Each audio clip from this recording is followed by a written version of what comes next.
आप आ चुके हैं जैतूना इंस्टीट्यूट में। यहाँ पर हम बात कर रहे हैं अभी Islamic finance versus modern finance system के बारे में, जिसे बोलते हैं अर्थशास्त्र।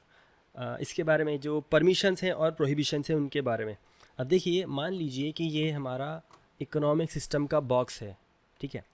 जो अभी अलग अलग इंस्टीट्यूशंस हैं इसमें, मान लीजिए बैंक है, एजुकेशन है, हेल्थ है, डिफेंस है, मीडिया है, मार्केट मतलब ये ट्रेडिंग वगैरह, और फार्मिंग, ठीक है। अब ये अलग अलग लोग हैं।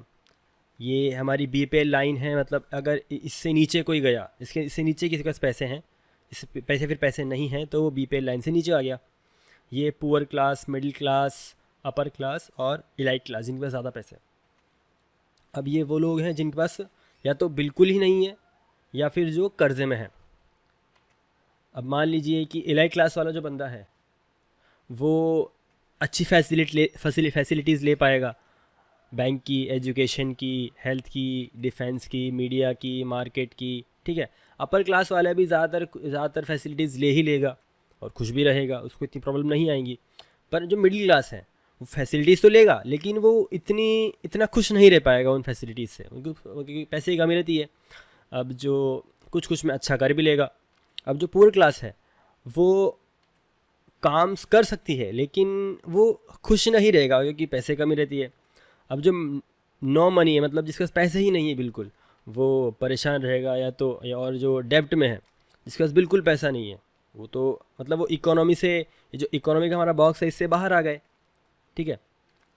अब यहाँ पे काम आती है ज़कात, जो इस्लाम में 2.5% है। हर जो इकोनॉमी में हिस्सा ले रहा है उसको देनी होती है। इसके अब कुछ रूल्स भी हैं, वो बाद में डिस्कस करेंगे कभी। अब ये ज़कात है वो, और जो मनरेगा है, जो प्राइम मिनिस्टर मनमोहन सिंह ने इंट्रोड्यूस की थी, वो कुछ ज़कात से मिलती जुलती है।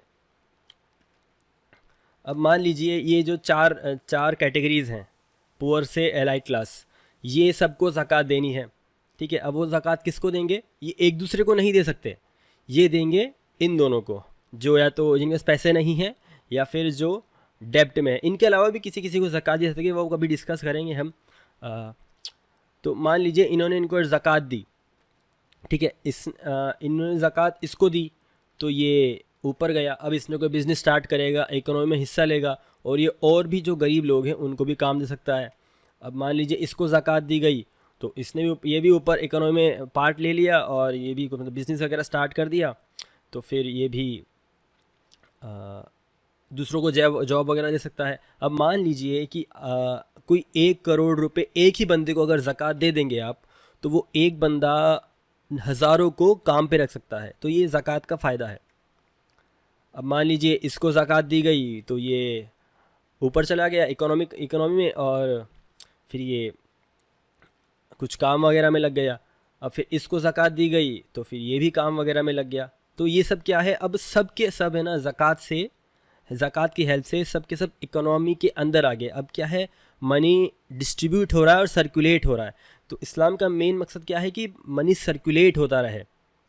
अब जो फार्मर्स होते हैं उनके लिए ज़कात की जगह उश्र होता है कि उनको अपनी जो फसल उनकी उनकी उगी है उनमें से उनको उश्र देना पड़ता है।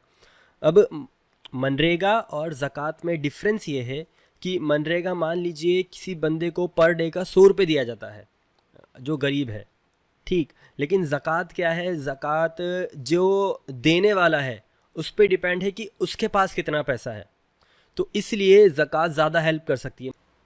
मान लीजिए कि किसी पर 1 करोड़ ज़कात बनी, तो वो अगर अपनी ज़कात किसी एक बंदे को ही दे दे तो वो बिज़नेस स्टार्ट कर सकता है और कई गरीबों को जिनके पास नौकरियां नहीं हैं उनको काम दे सकता है। इससे क्या है, लेकिन जो मनरेगा है वो क्या है, किसी जैसे एक बंदे को 100 रुपये पर डे के मिल रहे हैं, तो वो महीने के अगर 3,000 रुपये हो गए तो वो सिर्फ अपना खर्चा चला सकता है, वो इतना प्रॉस्पर नहीं कर पाएगा। इसलिए ज़कात फ़ायदेमंद है।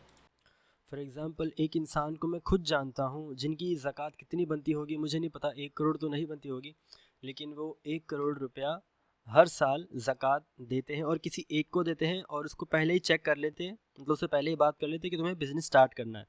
जिससे क्या है, वो इकोनॉमी में आ जाता है और वो दूसरों को नौकरी भी दे सकता है। इसकी वजह से पैसा सर्कुलेट हो जाता है।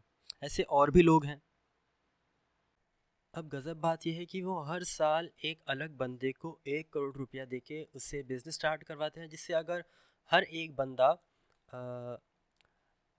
अगर 100 जनों को भी अगर नौकरी दे तो अभी तक उनकी एज तकरीबन 50 होगी। और अगर उन्होंने 30 साल से भी मान लें 20 साल से भी अगर वो ज़कात 1 करोड़ रुपया दे रहे होंगे तो अभी तक वो तकरीबन 2000 कुछ लोगों को नौकरियां लगवा चुके हैं। अब ये देखिए, ये क्या होता है कि आपको मनी सर्कुलेट करना है। तो इस्लाम का मेन जो हार्ट है वो यही है कि आपको जो मनी है वो इकोनॉमी में सर्कुलेट होता रहे, किसी एक के पास टिक ना जाए। अगर हम चाहते हैं कि हमारा देश प्रॉस्पर करे, मतलब जो गरीब है वो उनके पास भी पैसा हो, तो गवर्नमेंट को चाहिए कि वो स्मॉल स्केल इंडस्ट्रीज़ को सपोर्ट दें। तभी वो लोगों को नौकरी दे पाएंगे और पैसा ज़्यादा सर्कुलेट होगा। अगर हम कैपिटलिज्म पे ही फोकस करेंगे कि मतलब जो अमीर अमीर है अगर उन्हीं का ही टैक्स कम करते जाएंगे और गरीबों को हेल्प नहीं करेंगे बिजनेस में, तो जो गैप है, जो फाइनेंशियल गैप है, जो इकोनॉमिक गैप है वो बढ़ जाएगा और गरीब बहुत ज़्यादा गरीब हो जाएगा और अमीर बहुत ज़्यादा अमीर हो जाएगा। तो गवर्नमेंट को चाहिए कि स्मॉल स्केल इंडस्ट्रीज़ की ज़्यादा हेल्प करे। अब कुछ चीज़ें ऐसी भी है जो इस्लाम हराम करता है, जैसे सूद है। अब फिर वो जब हराम क्यों है तो ये पता भी तो होना चाहिए। तो वो इसलिए हराम है क्योंकि जैसे मान लीजिए कि इकोनॉमी बिल्कुल सही चल रही है, कोई ऐसा नहीं है जिसके पास 1 रुपया भी ना हो, ऐसा कोई नहीं है। और ऐसा भी कोई नहीं जिसके पास कर्जा हो। तो अब क्या है, होता क्या है, जैसे मान लीजिए ब्याज क्या चीज़ है। ये जो नीचे बंदा है इसने किसी वजह से इससे ब्याज लिया बैंक से, ठीक है। तो क्या होगा, और ये ब्याज चुका नहीं पाया तो ये डेब्ट में आ जाएगा, कर्ज़े में आ जाएगा। अब जैसे मान लीजिए इसने इससे ब्याज से पैसे लिए और कुछ अदा नहीं कर पाया ब्याज अपना, तो ये गरीब हो जाएगा।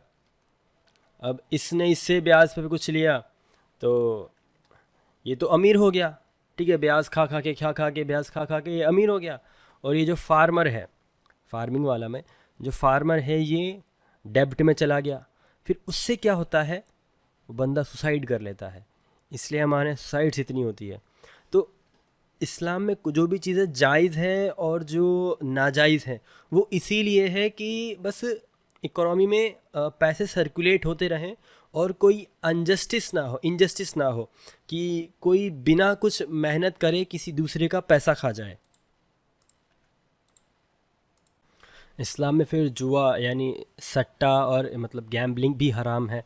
अब वो क्यों हराम है, जैसे मान लीजिए इन दोनों ने सट्टा लगाया और इन दोनों ने सट्टा लगाया और इन दोनों में से ये जो है ये हार गया, तो ये क्या है, ये डेब्ट में चला जाएगा, कर्ज़े में डूब जाएगा या फिर गरीब हो जाएगा। और ये बिना मेहनत करे अमीर हो गया। और इन दोनों में अगर ये हार गया तो ये गरीब हो गया और ये बिना मेहनत करे अच्छा खासा पैसे वाला हो गया। ये क्या है, ये इनजस्टिस है। बिना मेहनत करे पैसे वाले हो जाना और किसी को गरीब कर देना। इनके पैसे कमाने से मतलब नहीं, लेकिन जो गलत तरीके से कमाया गया, इस वजह से गैम्बलिंग मना है। जैसे ज़कात है वैसे ही आता है फिर सदका। अब ज़कात में क्या है, उसमें एटलीस्ट 2.5% आपको जो बीपीएल लाइन से नीचे वाले लोग हैं उन्हीं को देना पड़ेगा और एटलीस्ट 2.5% अपना वो देना पड़ेगा। लेकिन सदका क्या है कि आप जितना चाहो, मतलब 1% से लेके 100% चाहो तो पूरा दे दो। और उसमें क्या है कि आप ज़कात में सिर्फ ये जो बीपीएल लाइन से नीचे थे उनको दे सकते थे। लेकिन सदका जो है वो आप इकोनॉमी के अंदर जो चल रहे हैं, जो काम मतलब इकोनॉमी में पार्ट ले रहे हैं, उनको भी आप दे सकते हैं। फॉर एग्ज़ाम्पल जैसे इस बंदे ने इसको सदका दिया, ठीक है, तो ये ऊपर आया और ये मतलब थोड़ा अच्छे से अब कंट्रीब्यूट कर पाएगा। और मान लीजिए कि फिर इसने इसको सदका दिया और तो ये भी थोड़ा अच्छे से हेल्थ में अच्छा कंट्रीब्यूट कर पाएगा। तो यही चीज़ है कि मतलब ज़कात सिर्फ इनको दी जा सकती है जो बीपीएल लाइन से नीचे है, सदका है वो किसी को भी दिया सकता है, इनको दें या फिर बीपीएल लाइन से जो नीचे हैं उन लोगों को दें। अब इस्लाम का मेन मकसद क्या है कि जो मनी है वो सर्कुलेट होता रहे, और अभी जो बात हुई उसमें सब देने देने की बात है कि ज़कात दो, सदका दो, उश्र दो, लेकिन वो सब कमाए कैसे? उसका हार्ट क्या है कि मतलब आप जो देना है वो कमाना भी तो है, तो उसको कमाने का तरीका क्या है? इस्लाम और जो भी अलग फाइनेंस सिस्टम है उनका हार्ट वैसे यही है, क्या? एंटरप्रेन्योरशिप। मतलब आप कुछ गुड्स प्रोड्यूस करें, कुछ अपने खुद से कुछ बनाकर उसे सेल करें, इसे कहते हैं एंटरप्रेन्योरशिप। कुछ मतलब बिजनेस स्टार्ट करना। क्योंकि जैसे मान लीजिए कि अगर कोई खुद से प्रोड्यूस नहीं कर रहा हो तो वो ज़्यादातर किस में पड़ जाता है, वो इजी मनी वाले काम में, जैसे कोई या तो ब्याज लेन देने पड़ गया। तो इसलिए मतलब हमें करना क्या है कि ये जो बॉर्डर है इसके अंदर रहकर काम करना है, और इस बॉर्डर को डिफ़ाइन करना है कि लोगों को इस बॉर्डर से बाहर नहीं जाना, क्योंकि अगर इस बॉर्डर से बाहर जाएंगे तो क्या है, वो कुछ लोगों को तकलीफ़ दे सकता है, मतलब किसी को गरीब कर सकता है, या फिर बहुत सारी प्रॉब्लम्स क्रिएट कर सकता है। तो जो इस्लामिक फाइनेंस सिस्टम है वो एंटरप्रेन्योरल सिस्टम है, एक ट्रेड बेस्ड सिस्टम है, कि मतलब एक बिजनेस माइंडसेट के साथ इस्लाम आता है कि आप कुछ नया प्रोड्यूस करें और उसे बेचें, और फिर जो पैसा आए उसे सर्कुलेट करें, ताकि मतलब जो सभी हैं वो एक अच्छी ज़िंदगी बिता सकें, ताकि हर एक हेल्दी ज़िंदगी बिता सके। और इस्लाम की जो 6 बेसिक प्रिंसिपल्स हैं उनमें से एक है प्रोटेक्शन ऑफ वेल्थ। अब उसमें हर रिलीजन का बंदा आ जुड़ चुका है कि मतलब कि जो किसी भी रिलीजन का बंदा हो तो उसे उसकी वेल्थ पर प्रोटेक्शन दिया जाएगा।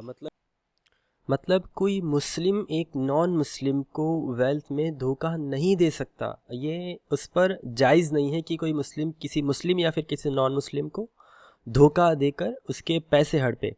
फॉर एग्ज़ाम्पल प्रॉफेट मोहम्मद सल्लल्लाहु अलैहि वसल्लम के वक्त में एक मुस्लिम और एक ज्यू के बीच में एक लैंड को लेके थोड़ा डिस्प्यूट हो गया था।